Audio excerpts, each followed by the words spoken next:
नमस्कार, मेरा नाम है सुमित सिंह मेहता। हाजिर आपके सामने सॉलिड स्टेट से रिलेटेड एक और नया लेक्चर लेके। ठीक है, जैसे कि आप लोग जानते हो पिछले वाले लेक्चर में हमने जो लेटेस्ट वाइब्रेशन है उसको स्टार्ट किया था और पिछले लेक्चर में हमने थोड़ा उसका इंट्रोडक्टरी पार्ट किया था। ठीक है, आज हम उसी में क्या करते हैं, आगे बढ़ते हैं। और जो आज का टॉपिक रहने वाला है वो टॉपिक क्या है हमारा, वो है हमारा क्या, vibration of one dimensional mono atomic lattice. ठीक है, इसे समझते हैं, एक एक स्टेप स्टेप करके क्या करेंगे, समझेंगे। ओके, नाउ सबसे पहले हेडिंग में जाओ। हेडिंग क्या है, vibration of one dimensional mono atomic lattice. ठीक है, नाउ अब यहाँ पर जो टर्म आ रखे हैं सबसे पहले उन्हें समझने की कोशिश करते हैं। सबसे पहले किसको समझते हैं कि मोनो एटॉमिक लैटिस का क्या मतलब हुआ।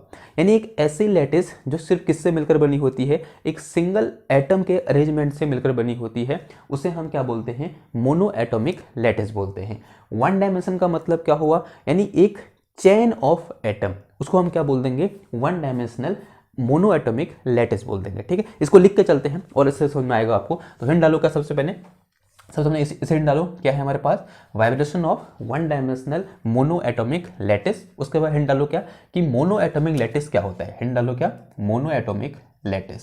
मोनो एटॉमिक लैटिस क्या होता है, इट इज अरेंजमेंट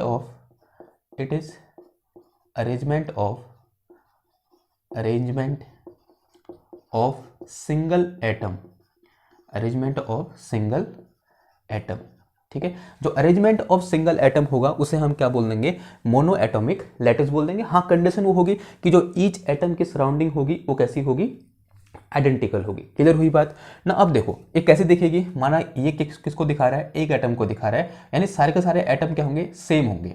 माना ये तीन एटम हैं और तीन के तीन एटम मान लिया किसके हैं, सिल्वर के हैं। मान लिया तीन के तीन एटम किसके हैं, गोल्ड के हैं। और ये जो तीन हैं ये भी किसके हैं, सिल्वर या फिर गोल्ड के हैं। या तो सिल्वर ही सिल्वर होगा या फिर गोल्ड ही गोल्ड होगा। ऐसा नहीं होगा कि सिल्वर और गोल्ड दोनों क्या है, मिक्स है, वो क्या हो जाएगा, डाई एटॉमिक हो जाएगा। ठीक है, लेकिन हम किसकी बात कर रहे हैं, मोनो एटॉमिक की बात कर रहे हैं। तो क्या होगा, हमारे पास सिर्फ एक सिंगल एटम होगा।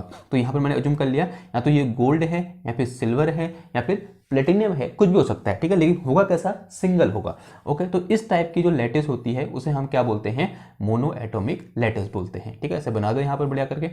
ओके, नाउ पिछले लेक्चर में डिस्कस किया था कि हम क्या करते हैं, हम ऐसा अज्यूम करते हैं कि जो एटम के बीच क्या होती है, एक एक एटम के बीच क्या होती है, इलास्टिक स्प्रिंग होती है। ऐसा हम क्या कर सकते हैं, अज्यूम कर सकते हैं। क्या अज्यूम कर सकते हैं कि जो ईच एटम होता है वो एक दूसरे के साथ किसकी हेल्प से कनेक्टेड होता है, इलास्टिक स्प्रिंग की हेल्प से कनेक्टेड होता है। ऐसा हम क्या कर सकते हैं, अज्यूम कर सकते हैं। तो यहाँ पर आप जो मेरे यहाँ पर क्या बना रखे हैं, ऐसे लाइन बना रखे हैं, इनको किससे रिप्लेस कर सकते हो, एक इलास्टिक स्प्रिंग से भी क्या कर सकते हो, रिप्लेस कर सकते हो। कर दे रिप्लेस, तो इस तरीके से यहाँ पर क्या बना दो, इलास्टिक स्प्रिंग बना दो। थोड़ा सा हम क्या हो जाएंगे, और जनरलाइज हो जाएंगे। ठीक है, यहाँ पे बोलते हैं और ज़्यादा एक्यूरेट हो जाएंगे। तो इस तरीके से बना दो।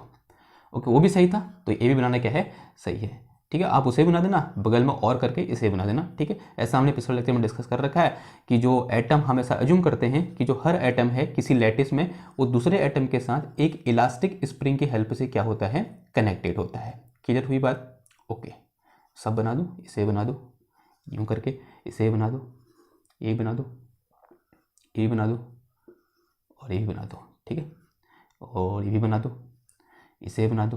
ठीक है, स्प्रिंग है, रेजिस्टेंस में समझना है इसको। पहला बाद में नोट्स में पढ़ रहे हो आप इसको सॉलिड को, और आप कह रहे हो कि ये तो रेजिस्टेंस है एटम के बीच है, ऐसा नहीं है। ठीक है, तो ये क्या है मेरा, इस तरीके से हमने क्या बना दिया, एक मोनो एटॉमिक लैटिस बना दिया ना। अब मोनो एटॉमिक में भी कैसा है, वन डायमेंशनल है। तो हिंट डालो आप, वन डायमेंशनल लैटिस का मतलब क्या हुआ, one dimensional lattice. One dimensional lattice का मतलब क्या हुआ, चेन ऑफ एटम।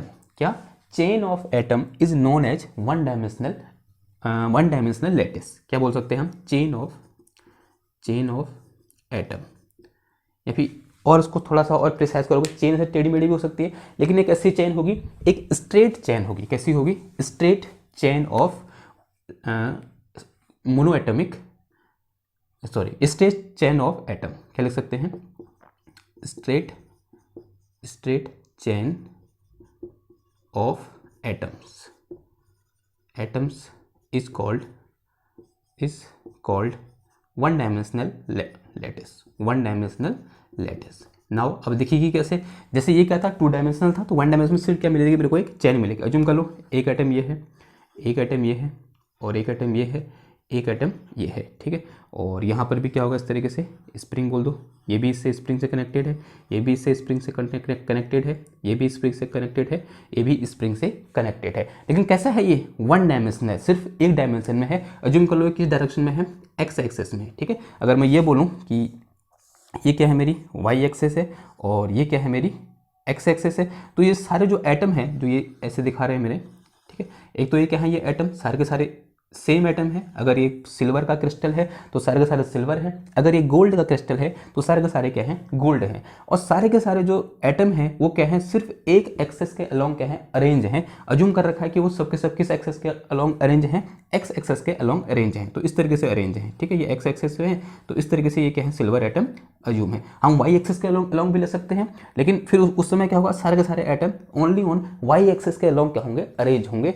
तब इस टाइप की जो लैटिस बनेगी उसे हम क्या बोल देंगे, वन डायमेंशनल लैटिस बोल देंगे। इतना क्लियर हुआ। नाउ अब ये जो वन डायमेंशनल लैटिस हमने बनाई है यहाँ पर, या फिर जो ये लैटिस बनाई है, ये एक इनहोमोजीनियस या बोल सकते हैं नॉन होमोजीनियस मीडियम बनाती है, ठीक है। तो ये कैसा मीडियम है, एक नॉन होमोजीनियस मीडियम है। देखो इसको समझेंगे हम, मैं इसको नॉन होमोजीनियस क्यों बोल रहा हूँ, ठीक है। दिस अरेंजमेंट हम क्या बोलेंगे, ऐसे हैशटैग करके लिखो, this arrangement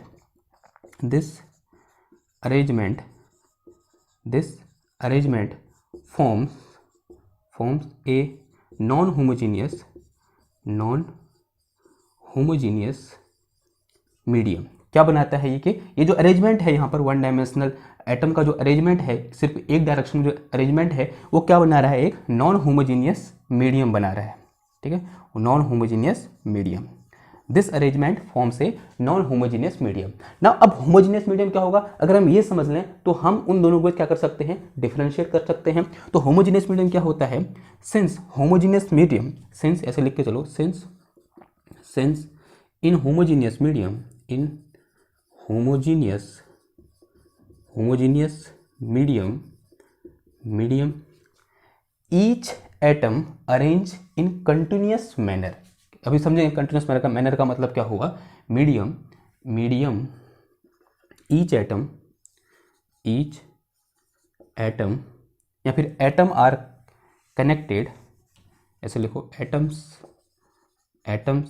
are connected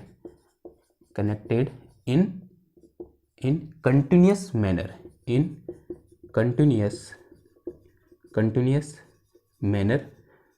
continuous manner का मतलब क्या हुआ, means without any gap between the atom, means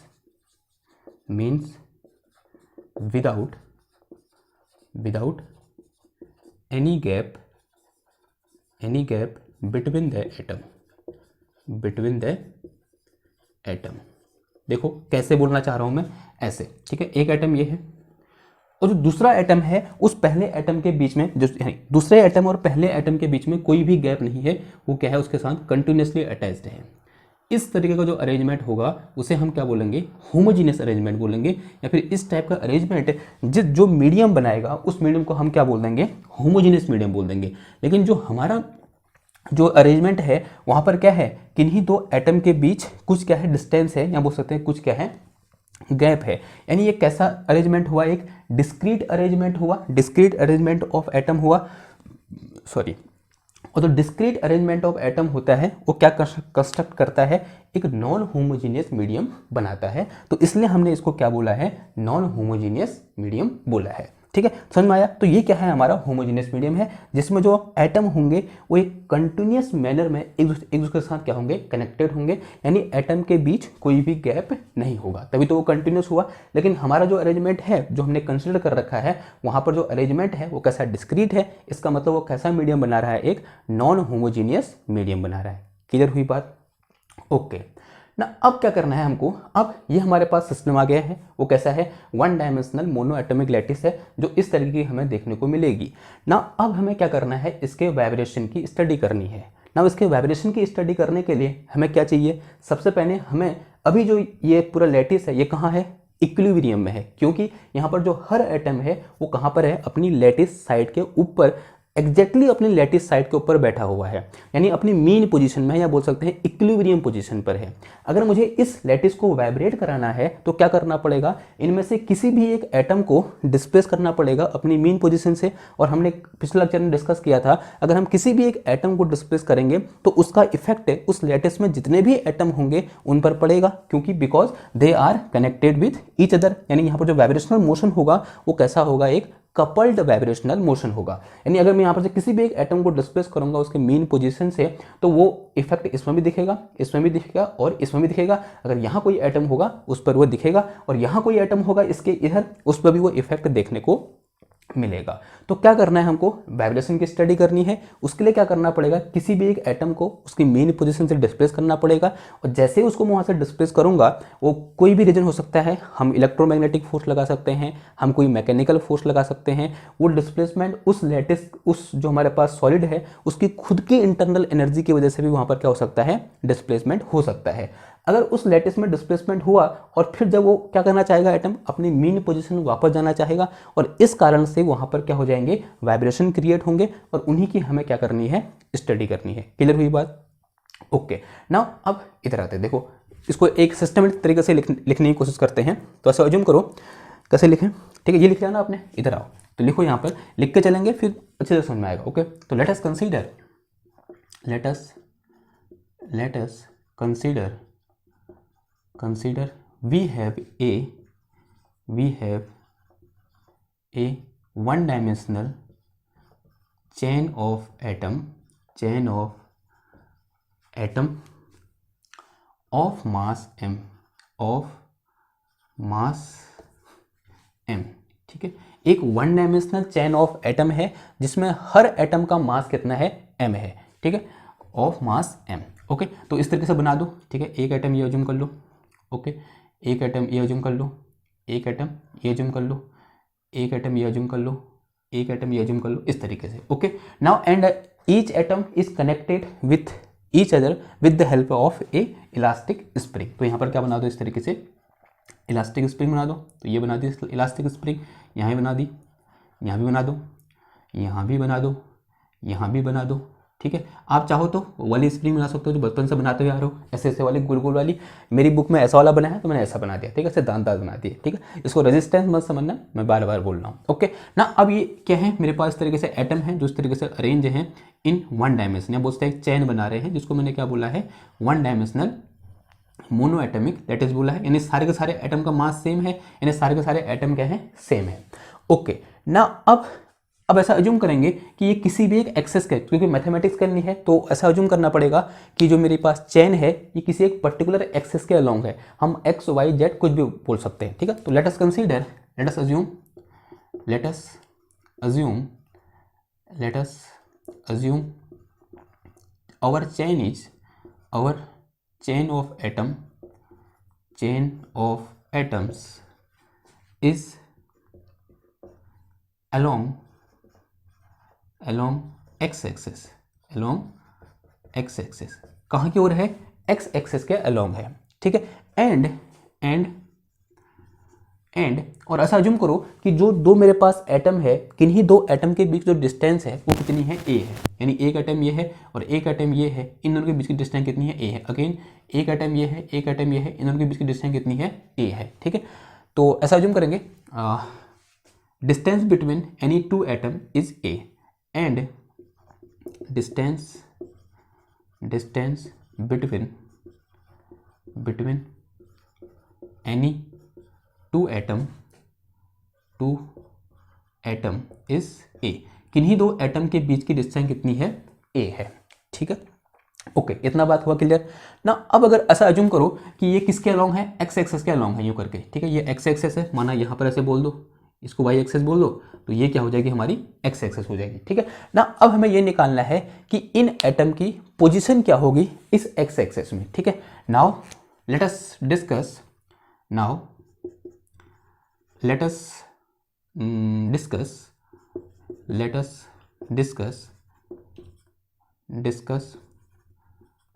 position of particular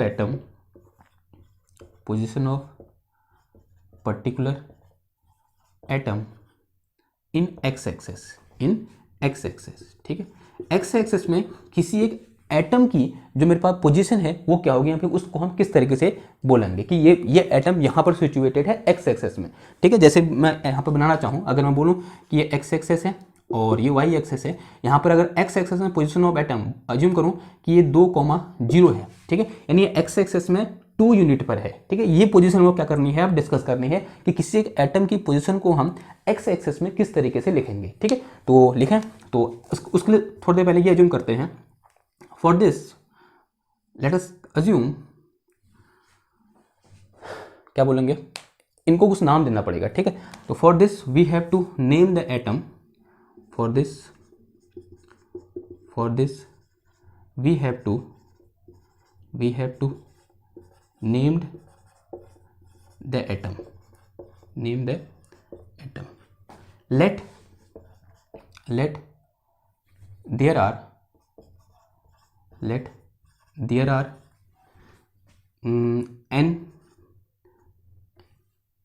nth, n plus 1th, n plus 2th, उस तरीके से इधर को भी हो जाएगा n माइनस 1th, ठीक है। इसको थोड़ा अभी ऐसे ध्यान सुनो, अभी समझ में आएगा क्या लिखना चाह रहा हूँ, ठीक है। क्या बोल रहा हूँ, let we have to name, for this we have to named the atom and let there are n minus 1th, nth, n plus 2th, sorry n plus 1th and n plus 2th and so on. उस तरीके से यहाँ भी पीछे को भी हो सकता है, ठीक है, n minus 2th, n minus 3th, इस तरीके से। Are atom are, let there are nth, n plus 1th, यानी इनकी पोजीशन की बात कर रहा हूँ, ठीक है, मतलब इनके नंबर की बात कर रहा हूँ। ये कौन सा है, nth है, ये कौन सा है, n प्लस 1th है, इसको क्या बोल सकता हूँ मैं, n प्लस 2th बोल सकता हूँ। ये क्या हो जाएगा फिर, n माइनस 1th हो जाएगा, ये क्या हो जाएगा, n माइनस 2th हो जाएगा, ठीक है। चलो इसको लिखने की जरूरत नहीं है, ऐसे मत लिखो, थोड़ा सा लैंग्वेज में गड़बड़ हो रही है, ऐसे लिखो, पोजीशन ऑफ, ये समझ में आ गया कि इसको मैंने क्या बोला, nth एटम बोला, इसे मैंने क्या बोला, n प्लस 1th बोला, इसे मैंने क्या बोला, n प्लस 2th एटम बोला, इसे मैंने क्या बोला, इसके पीछे को हो गया तो n माइनस 1th हो गया, और ये क्या हो जाएगा, n माइनस 2th, इस तरीके से इधर को भी होगा एंड सो ऑन। क्लियर हुई बात। तो let, okay, the position of लिख के चलो ऐसे, पोजीशन ऑफ, उसको काट लेना जो मैंने लिखा था, ठीक है, क्योंकि वो एक मतलब थोड़ा सा अजीब सा लग रहा था। Position of nth, n plus 1th, n plus 2th and so on atom on X axis is, क्या हो जाएगा बताओ, बता सकते हो आप। मैं लिखता हूँ फिर समझाता हूँ कि ऐसा क्यों हुआ। क्या हो जाएगा, Na, इसकी पोजीशन क्या हो जाएगी, Na हो जाएगी, इसकी पोजीशन क्या हो जाएगी, n प्लस 1a हो जाएगी, इसकी पोजीशन क्या हो जाएगी, n प्लस 2a हो जाएगी एंड सो ऑन रिस्पेक्टिवली, ठीक है।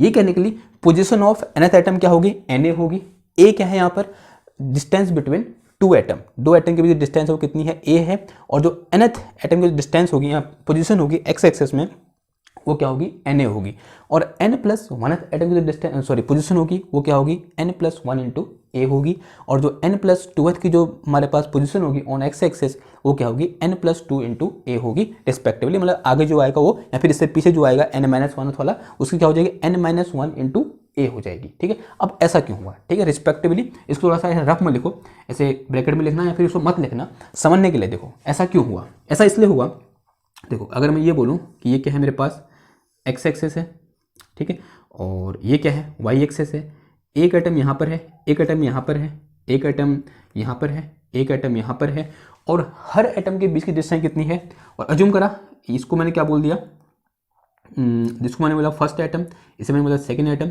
इसे मैंने बोला थर्ड एटम, और इसे मैंने क्या बोल दिया, फोर्थ एटम बोल दिया, इस तरीके से, ठीक ना। अब देखो, और ये क्या हो जाएगा, n-1 एटम, ठीक, या फिर हाँ, अब देखो ऐसा अज्यूम करो कि दो एटम के बीच की डिस्टेंस कितनी है, कितना बोले,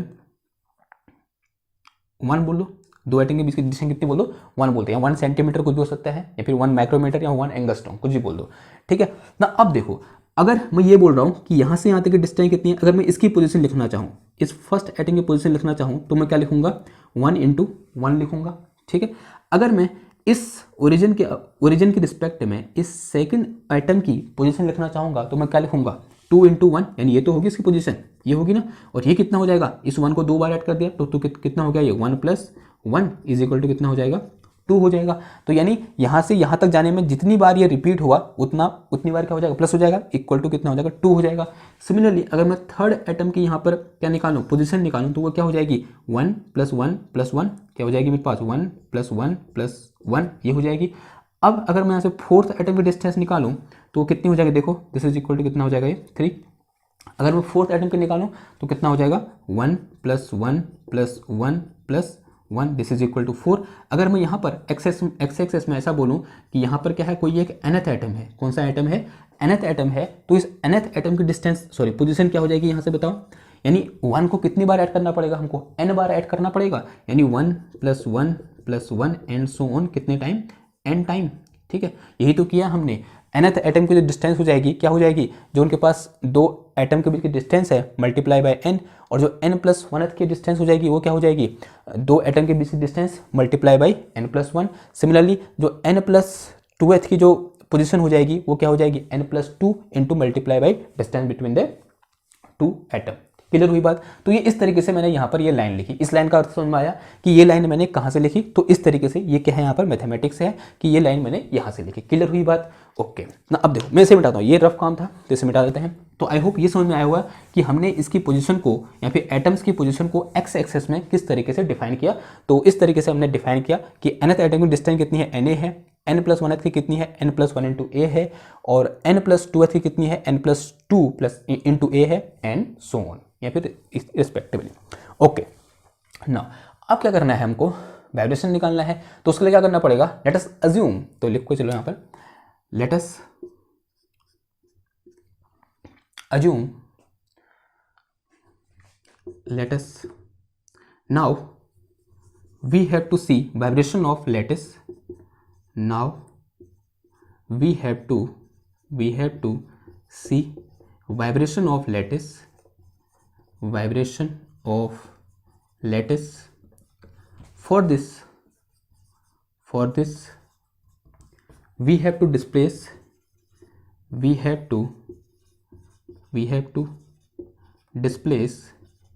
any one atom from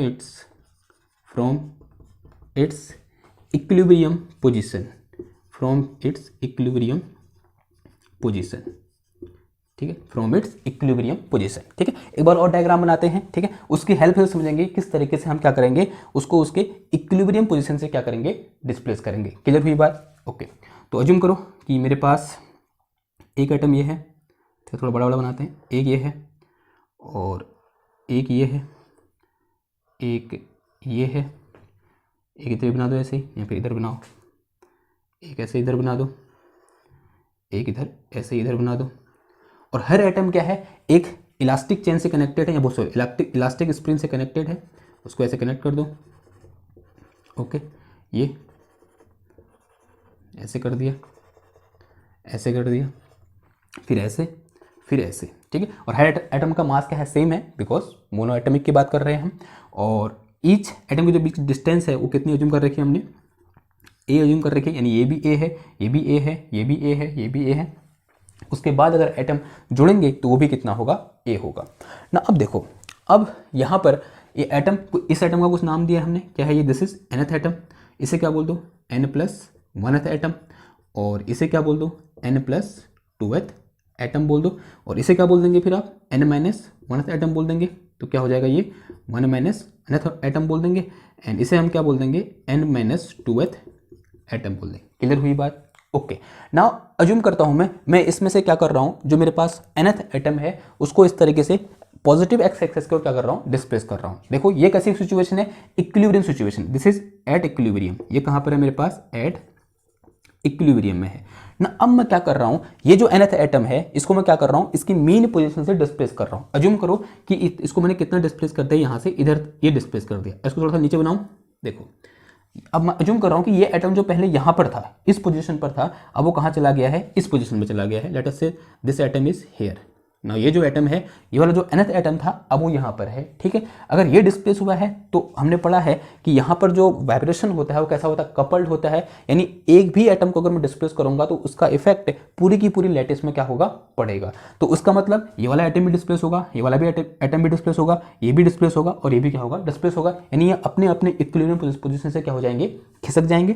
तो इनको भी, इसको भी खिसका दो। तो पहले यहाँ पर था, अब थोड़ा सा आगे चला जाएगा। अज्यूम कर लो कि ये वो कहीं यहाँ चला गया है, ये वाला एटम, ओके, इस तरीके से। और ये भी थोड़ा सा क्या हो जाएगा, डिस्प्लेस हो जाएगा। अज्यूम कर लिया कि ये क्या हो गया, इस तरीके से इधर डिस्प्लेस हो गया है।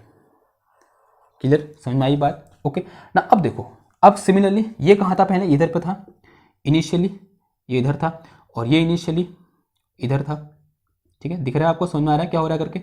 और ये इनिशियली कहीं यहाँ था या नहीं था, था, अब उधर चला गया। तो इसे मिटा दो, इस वाले को मिटा दो, क्योंकि कन्फ्यूज हो जाएगा। इसे मिटाओ, ये लिखो, ठीक है। ये इनिशियली यहाँ था, अब यहाँ चला गया। ये इनिशियली यहाँ था, यहाँ चला गया। ये इनिशियली यहाँ था और यहाँ चला गया। सिमिलरली ये भी थोड़ा डिस्प्लेस हो जाएगा इसकी ओर। ये इनिशियली कहाँ था, इस पॉइंट पर था, अब ये कहाँ चला जाएगा, इधर चला जाएगा, ठीक है। कुछ ऐसे डिस्प्लेस हो गया ना। ये इनिशियली कहाँ था, इधर था, और ये भी थोड़ा सा क्या हो गया है, इस तरीके से यूँ करके डिस्प्लेस हो गया है। क्लियर हुई बात? नाउ अब ऐसा अज्यूम कर रहे हैं कि जो nth मेरे पास जो एटम है उसका कुछ डिस्प्लेसमेंट होगा और हमें कुछ उसका डिस्प्लेसमेंट अज्यूम करना पड़ेगा। अज्यूम कर लो कि जो मेरे पास nth एटम है उसका जो डिस्प्लेसमेंट है किस डायरेक्शन में, इस डायरेक्शन में, वो कितना अज्यूम कर लिया हमने, un अज्यूम कर लिया। कितना अज्यूम कर लिया, un अज्यूम कर लिया। और जो n+1th एटम है उसका जो डिस्प्लेसमेंट है फ्रॉम मीन पोजीशन वो कितना है, un+1 है। यानी ये डिस्प्लेसमेंट और ये डिस्प्लेसमेंट क्या होंगे, अलग अलग होंगे, ठीक है। और अज्यूम करो इसका डिस्प्लेसमेंट कितना हो जाएगा फिर, in this direction this displacement is equal to un+2 होगा, ठीक है। सिमिलरली अगर मैं इसके डिस्प्लेसमेंट की बात करूं तो ये है, ये थोड़ा सा कम है, और ये कितना है मेरे पास, un-1 है। अगर मैं इसके डिस्प्लेसमेंट की बात करूं तो ये इससे कम होगा, ये कितना आ जाएगा, un-2 बोल दिया, ठीक है। तो यहाँ पर जो un+1 और un+2 हैं वो क्या है, displacement of nth atom, n+1th atom and n+2th atom from mean point respectively, ठीक है। समझ में आई बात? ओके ना। अब ये स्प्रिंग से कनेक्टेड है तो स्प्रिंग से कनेक्ट भी कर दो इनको इस तरीके से, ओके। ये तो है ही पहले से, स्प्रिंग भाग तो ना जाएगी, लेकिन थोड़ा सा क्या हो जाएगी, स्ट्रेच हो जाएगी, ये ध्यान में रखना है। लेकिन अब वो स्ट्रेच यहाँ पर दिखाने की जरूरत है नहीं, ओके। तो ये क्या हुआ यहाँ पर, जैसे मैंने इस एटम nth एटम को डिस्प्लेस किया उसकी वजह से पूरी की पूरी जो मेरे पास लैटिस है उसमें क्या हुआ, डिस्टर्बेंस आ गया। और डिस्टर्बेंस आने की वजह से किसी एक पर्टिकुलर इंस्टेंट पर जो nth पार्टिकल का डिस्प्लेसमेंट है वो क्या है, un है। और n+1th पार्टिकल का डिस्टेंस कितना है n+u है। और n+2th पार्टिकल का डिस्प्लेसमेंट कितना है, n+u है। सिमिलरली इस साइड n-1th पार्टिकल का डिस्प्लेसमेंट कितना है, un-1 है। और n+2th पार्टिकल का डिस्प्लेसमेंट कितना है, n-2 है, ठीक है। तो हम ऐसा अज्यूम कर रहे हैं, late at any instant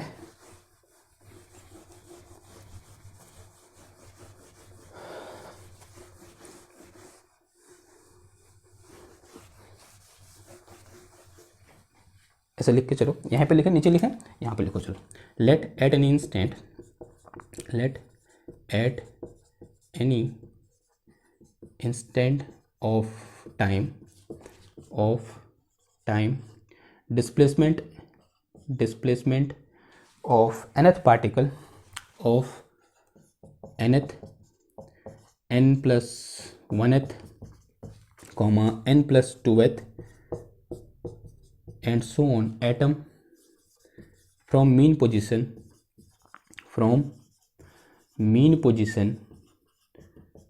position is कितना है, un, nth का कितना है un, n+1th का कितना है un+2, सॉरी un+1 कितना है, और n+2th का कितना है un+2 plus and so on, sorry plus नहीं आएगा, एंड सोन रिस्पेक्टिवली,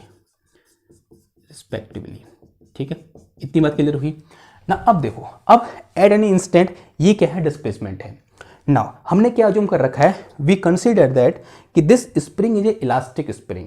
और जब भी हम इलास्टिक स्प्रिंग की बात करते हैं तो जो इलास्टिक स्प्रिंग जो फोर्स लगाती है वो किस लॉ को फॉलो करता है, हुक्स लॉ को फॉलो करता है। तो सबसे पहले क्या पढ़ना पड़ेगा हमको, अब हुक्स लॉ पढ़ना पड़ेगा, ठीक, ओके। तो लिखो since we consider that, since we assume that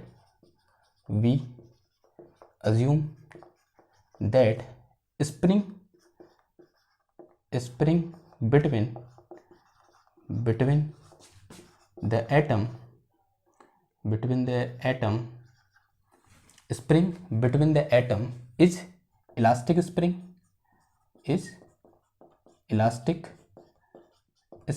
कैसी स्प्रिंग है? इलास्टिक स्प्रिंग है। hence it obey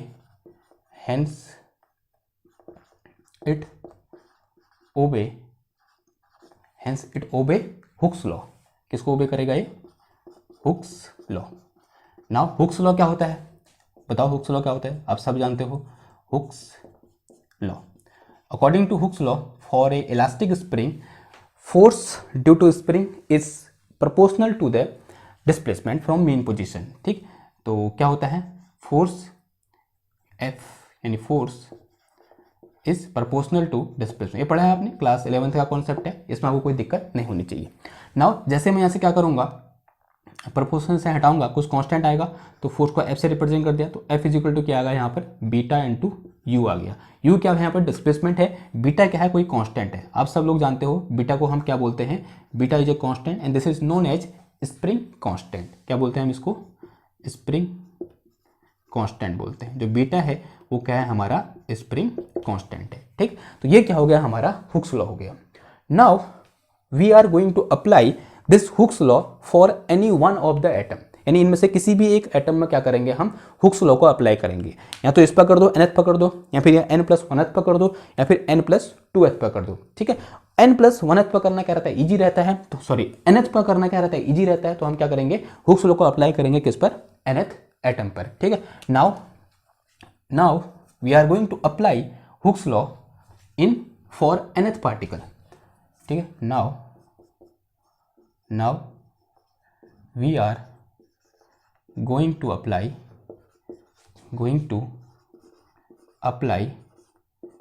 Hooke's law for nth atom। किसके लिए करेंगे हम? nth atom। अब यहां पर कुछ assumption करना पड़ेगा एंड assuming that लिख के चलते हैं, with assuming that motion of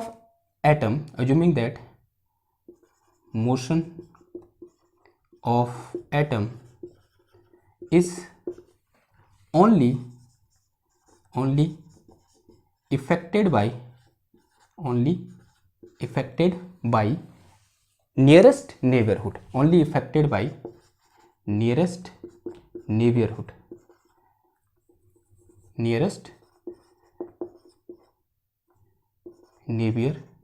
spelling देखना, neighbourhood atom.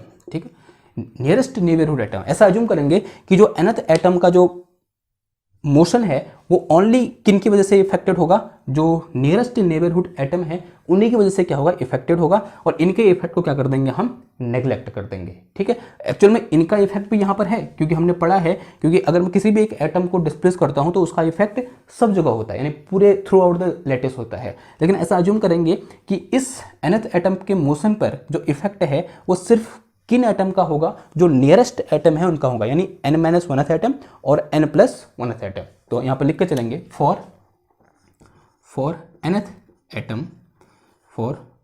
Atom nearest neighbourhood, नेबियर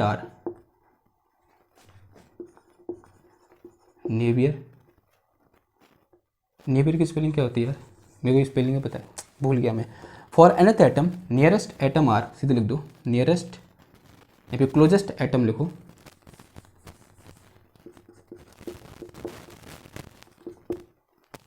closest, nearest ही सही है यार, नियरेस्ट एटम आर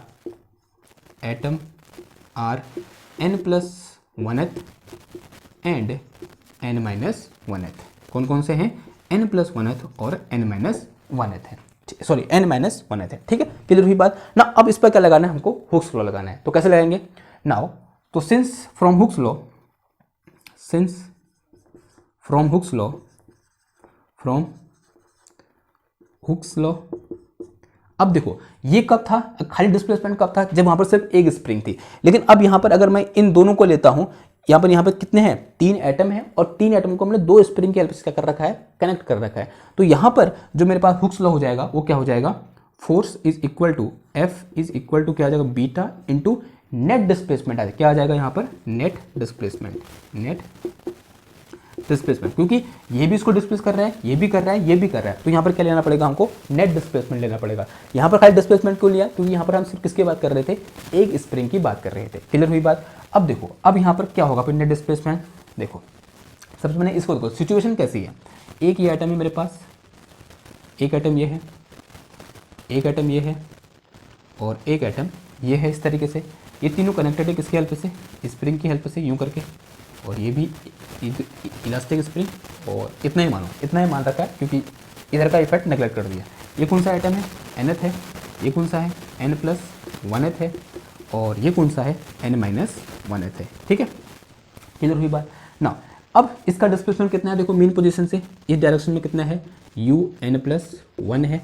इसका डिस्प्लेसमेंट कितना है इस डायरेक्शन में, un-1 है। इसका डिस्प्लेसमेंट कितना है, un है। ठीक है, ऐसा हमने अज्यूम कर रखा है ना। अगर आप इसको ध्यान से देखो तो ये क्या है, एक सिस्टम है जहां पर मेरे पास 3 मास हैं और 2 स्प्रिंग हैं, और हमने क्लास 11th में या बीएससी में पढ़ा हुआ है कि जब 3 मास और 2 स्प्रिंग होती हैं तब उस टाइप की सिचुएशन में हम फोर्स इक्वेशन कैसे लिखते हैं, या फिर फोर्स कैसे लिखते हैं, या फिर नेट डिस्प्लेसमेंट कैसे लिखते हैं। देखो मैं इधर रफ में करता हूँ, दिखाता हूँ कि किस तरीके से हम 3 मास और 2 स्प्रिंग के लिए नेट डिस्प्लेसमेंट लिख सकते हैं।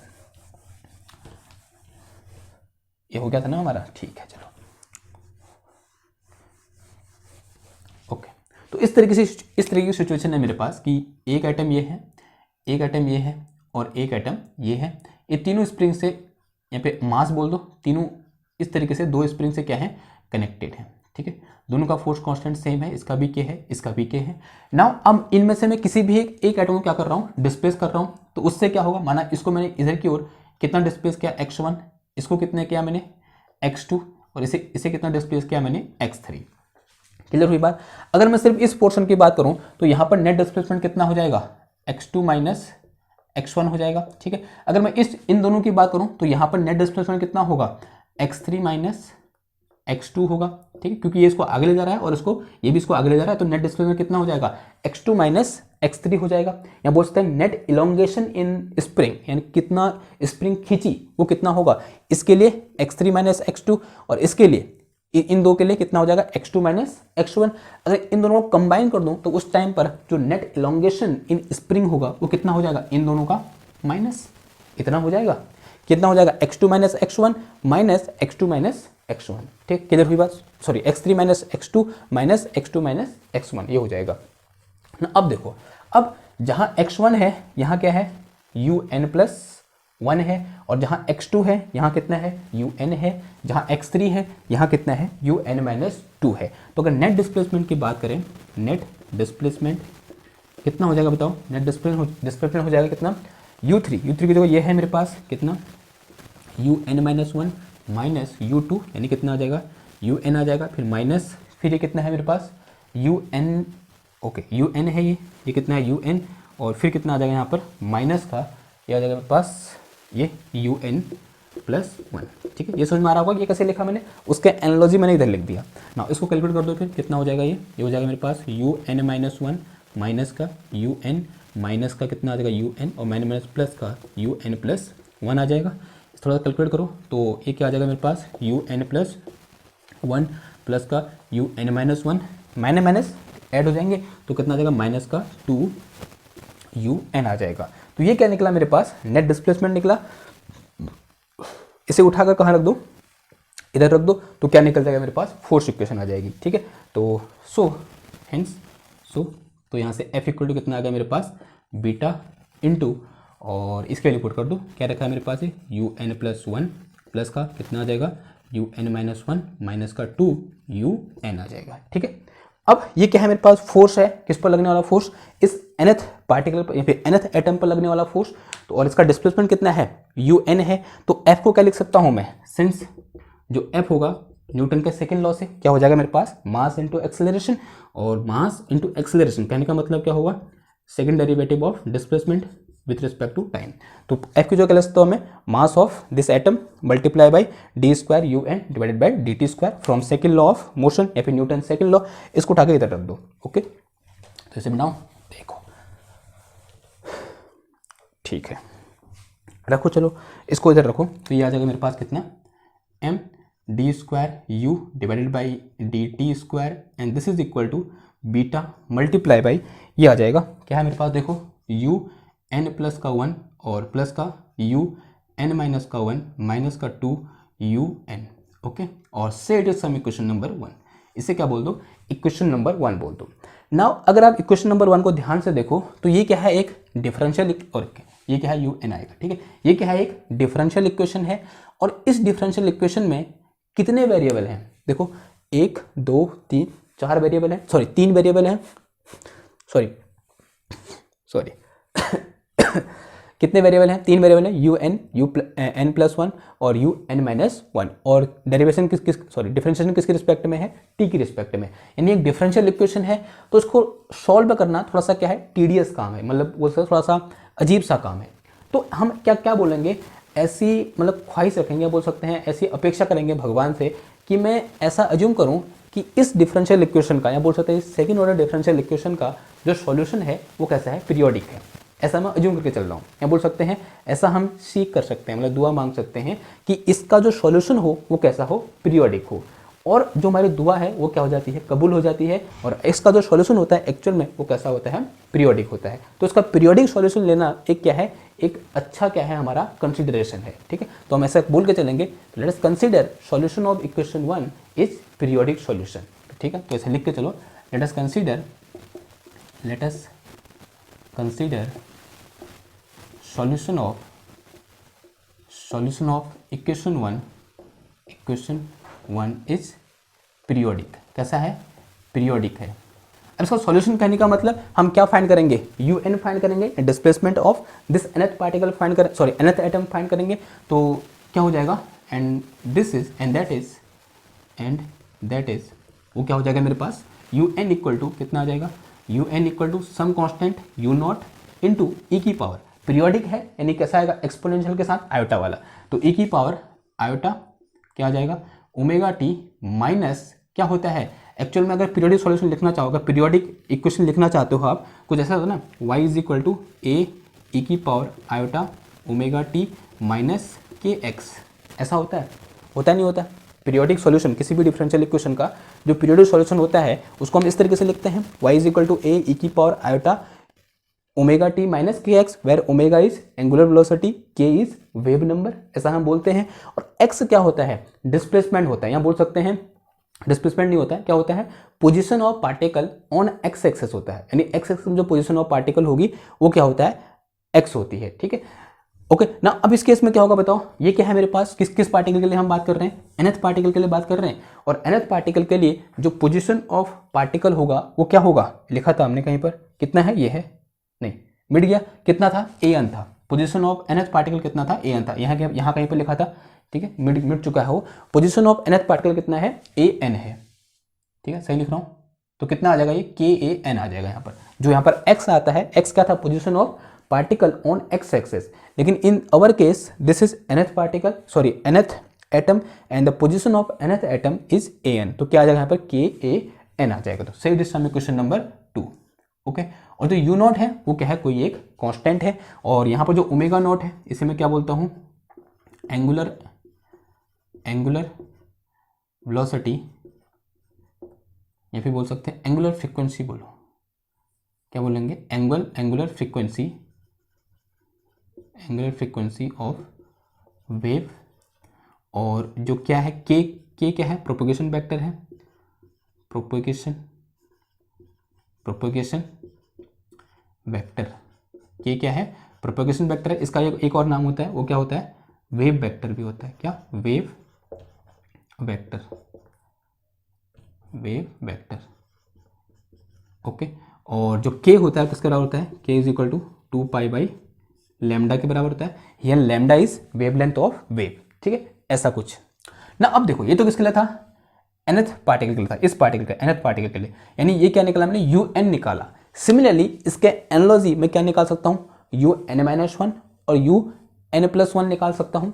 तो सिमिलरली तो इसे मिटा दूँ, इसका काम हो गया है, ठीक है। आपकी किताब बना होगा, अगर जरूरत पड़ेगी दोबारा बना लूँगा मैं, लेकिन फिलहाल मुझे इसे मिटाना पड़ेगा। इधर मिटाऊँ या इधर मिटाऊँ, इधर मिटा देता हूँ यार, ये ज़्यादा वो लग रहा है, ये कोई काम का नहीं, मतलब हो गया इसका काम।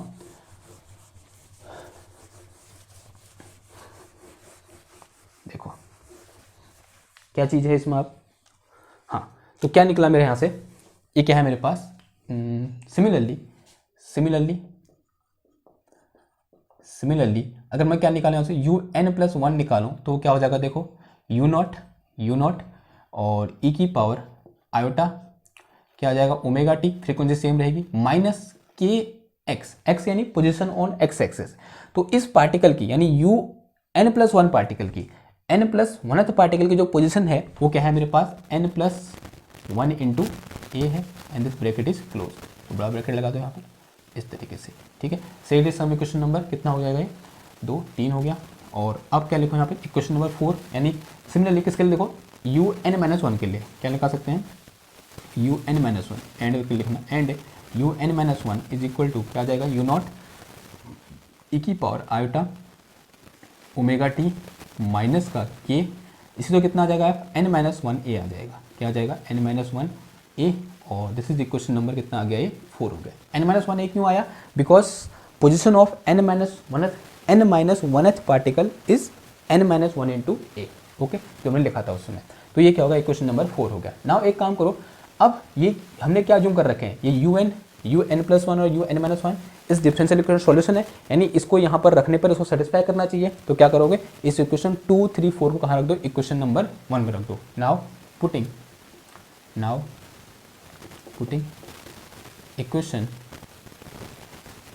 2 3 एंड 4 ऑन इन 1, किस में रखो, 1 में रखो। देखो क्या हो जाएगा, ये हो जाएगा मेरे पास कितना, m² divided by dx², un की वैल्यू कितनी है मेरे पास, देखो u0 e की power iota omega t minus का कितना है, KAN है, ठीक है, and this is bracket close, सही कर रहा हूँ, ठीक है, and this is equal to कितना आ जाएगा यहाँ पर, बीटा इंटू कितना है, un+1 है, देखो ऊपर un+1 है और उसकी जो ये है वो रख दो, इसको कितना आ जाएगा, u0 e की पावर आयोटा ओमेगा टी और माइनस आयोटा ओमेगा टी, ये ब्रैकेट है यहाँ पर, फिर माइनस इसको अंदर मल्टीप्लाई करो, चलो नेक्स्ट स्टेप में कर देंगे, कितना आ जाएगा, KN+1 into A, bracket is closed, फिर क्या आ जाएगा, प्लस क्या आ जाएगा यहाँ पर, un-1 यानी ये वाला टर्म आ जाएगा, यानी कितना है ये, u0 e की पावर आयोटा और ये आ गया मेरे पास कितना, ओमेगा टी माइनस का k इंटू n-1 इंटू कितना आ गया, a आ गया, and this bracket is closed. फिर अगेन क्या आएगा यहाँ पर, माइनस का 2 u0 की वैल्यू कितनी है, ये रखी हुई है, और 2 वो वहाँ से आया तो कितना आ जाएगा, u0 e की पावर आयोटा और ये आ गया मेरे पास कितना, ओमेगा टी माइनस का KAN आ गया, ठीक है। क्लियर हुई बात, यहाँ तक बात क्लियर हुई ना। अब देखो इसे डिफरेंशिएट करना पड़ेगा, कितने टाइम, 2 टाइम डिफरेंशिएट करना पड़ेगा, तो बहुत आसान है, करो 2 टाइम डिफरेंशिएशन करो। देखो u0 तो कांस्टेंट है, सबसे u0 कांस्टेंट है तो कट जाएगा, देखो कट गया, इसकी कोई दिक्कत नहीं है। अब इसका 2 टाइम डिफरेंशिएट करोगे तो कितना आएगा, देखो e की पावर का डिफरेंशिएट करने पर वही आ जाता है, तो कितना आ जाएगा, e की पावर आयोटा और अंदर कितना आएगा, ओमेगा टी माइनस का KAN। देखो 2 बार डिफरेंशिएट हो रखा है, ठीक है। देखो जो पहली बार डिफरेंशिएट करोगे तो इसका भी डिफरेंशिएशन होगा, और पहली बार डिफरेंशिएट करने पर क्या आएगा, आयोटा ओमेगा आएगा, दूसरी बार डिफरेंशिएट करने पर अगेन आयोटा ओमेगा आएगा, तो यहाँ पर क्या आ जाएगा मेरे पास, आयोटा ओमेगा का स्क्वायर आ जाएगा, and this is equal to beta into, अब देखो इसे ओपन करेंगे तो ये क्या हो जाएगा मेरे पास, देखो e की power iota omega t minus का KNA, एक साथ लिख दिया मैंने, k इसको अंदर मल्टीप्लाई करोगे, KN फिर a, फिर क्या आएगा, देखो माइनस का क्या आएगा यहाँ पर, K आएगा, उसको मैं अलग से लिख दे रहा हूँ, तो e की पावर माइनस का आयोटा KA, इसको मैंने क्या कर दिया, अलग से लिख दिया, ठीक है। इसको एक साथ लिख दिया इधर वाले को, और जो बाकी बचा उसको मैंने अलग लिख दिया, ठीक है। शॉर्ट हो रहा है क्या, थोड़ा इसको लॉन्ग कर देते, चलो एक समझाई कर देते हैं, चलो मिटाओ।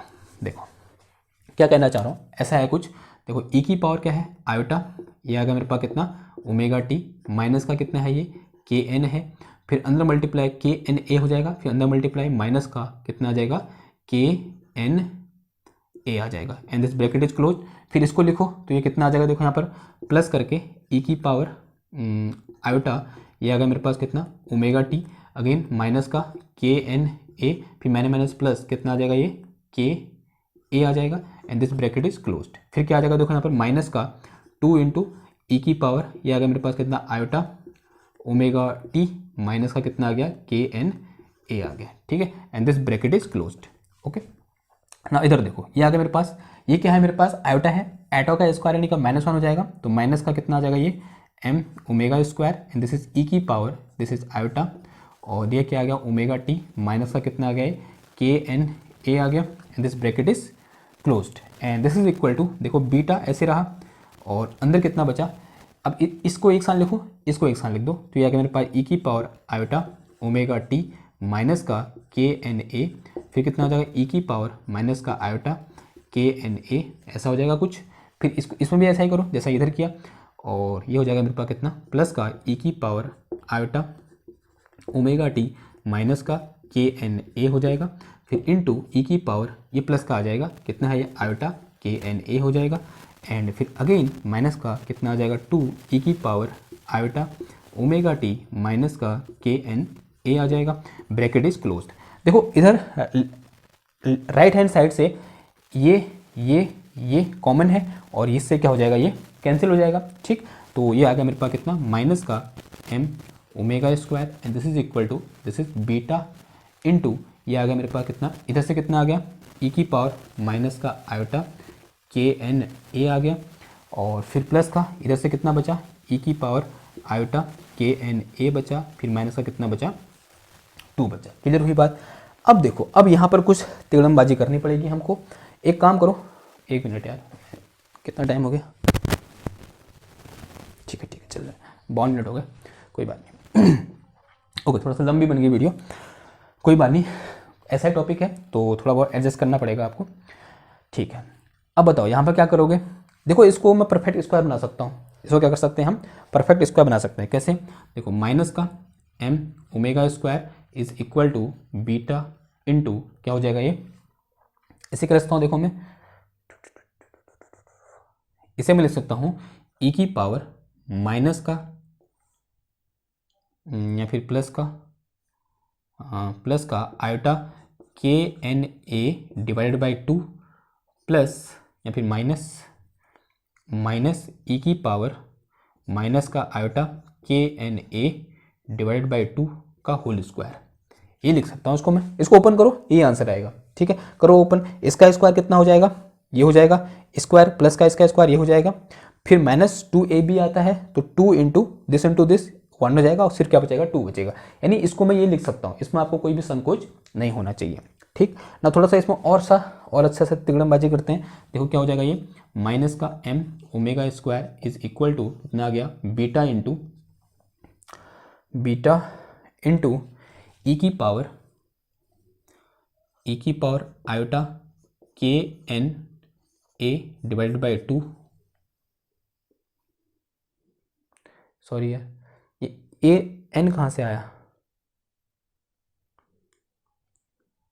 एन नहीं आना चाहिए ना, आप लोगों ने ध्यान दिया, एन, अरे कैसे बताओगे यार क्लास में, थोड़ा एन नहीं आएगा यार, एन नहीं आएगा क्योंकि ये 1 से मल्टीप्लाई हुआ ना, इधर पे 1 से मल्टीप्लाई हुआ तो एन नहीं आएगा, इधर एन नहीं आएगा, सॉरी गलती हो गई, एन नहीं आएगा, एन हटा दो, तो सिर्फ क्या बचा ये बचा, तो क्या आ गया यहाँ पर के ए बाई 2 आ गया, माइनस ई की पावर माइनस का आयोटा के ए बाई 2 का स्क्वायर, एक काम कर रहा हूँ यहाँ पर 2i से डिवाइड कर दे रहा हूँ और 2i से मल्टीप्लाई कर दे रहा हूँ, देखो कोई फर्क नहीं पड़ा, 2i से डिवाइड कर दिया, 2i से क्या कर दिया मल्टीप्लाई कर दिया, यहाँ पर तो कोई फर्क नहीं पड़ा, लेकिन ये जो है इतना जो पार्ट है ये वाला ई की पावर माइनस आयोटा के ए बाई 2 माइनस का ई की पावर माइनस आयोटा के ए बाई 2 डिवाइडेड बाई 2i, ये क्या बन गया एक फॉर्मूला बन गया किसका, सिंस वी नो जो मेरे पास साइन x होता है वो क्या होता है ई की पावर x माइनस ई की पावर आयोटा x ई की पावर माइनस आयोटा x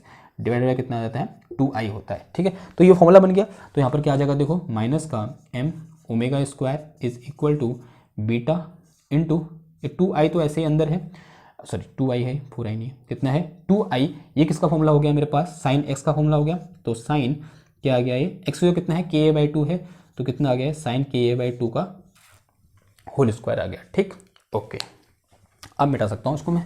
ठीक है, वैसे भी कोई काम नहीं है अभी।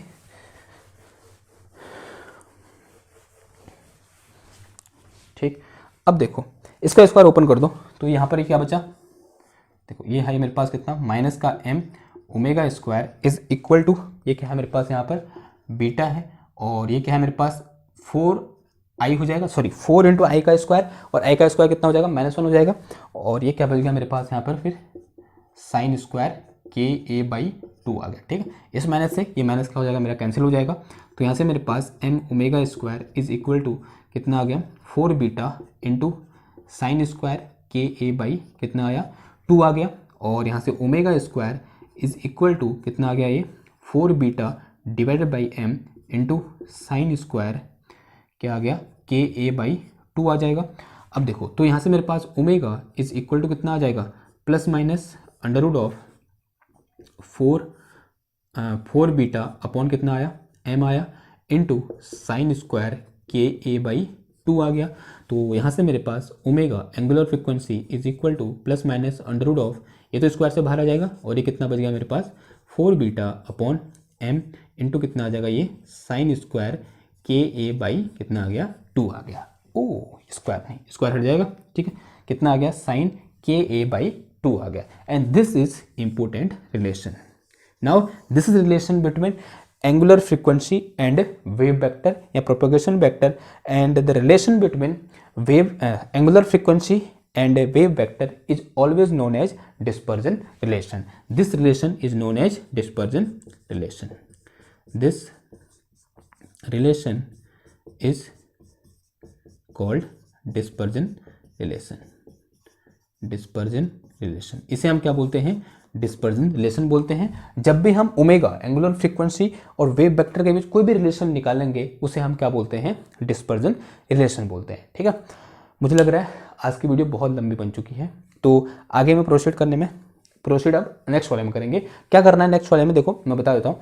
तो डिस्पर्जन रिलेशन हमारा निकला है किसके लिए, इस लेटेस्ट वाइब्रेशन के लिए। अभी कंप्लीट नहीं हो रखा है, ठीक है, अभी बी पार्ट आएगा इसका। जो ये डिस्पर्जन रिलेशन कंप्लीट आ रखा है, ये क्या है, बहुत इंपॉर्टेंट है। ये आपको वैसे भी याद होना चाहिए, और ये आपको ड्राइव करना भी आना चाहिए। यही ड्राइव करने को आता है। अगर आप एमएससी में हैं या बीएससी में हैं तो यही पूछेगा कि वो drive the dispersion relation for a one dimensional latest vibration. तो आप one dimensional mono atomic latest vibration, तो आप इस तरीके से क्या कर सकते हो, ड्राइव कर सकते हो। तो ये क्या है, इंपॉर्टेंट है ना। नेक्स्ट लेक्चर में हम क्या करेंगे, इस पर अलग अलग कंडीशन की बात करेंगे कि ओमेगा कहाँ पर मैक्सिमम होगा, कहाँ पर मिनिमम होगा, इसकी रेंज क्या होगी। ठीक है, इस तरीके से क्या करेंगे, बात करेंगे के साथ वो किस तरीके से वेरी करेगा। ओके, तो आज के लिए बस इतना ही।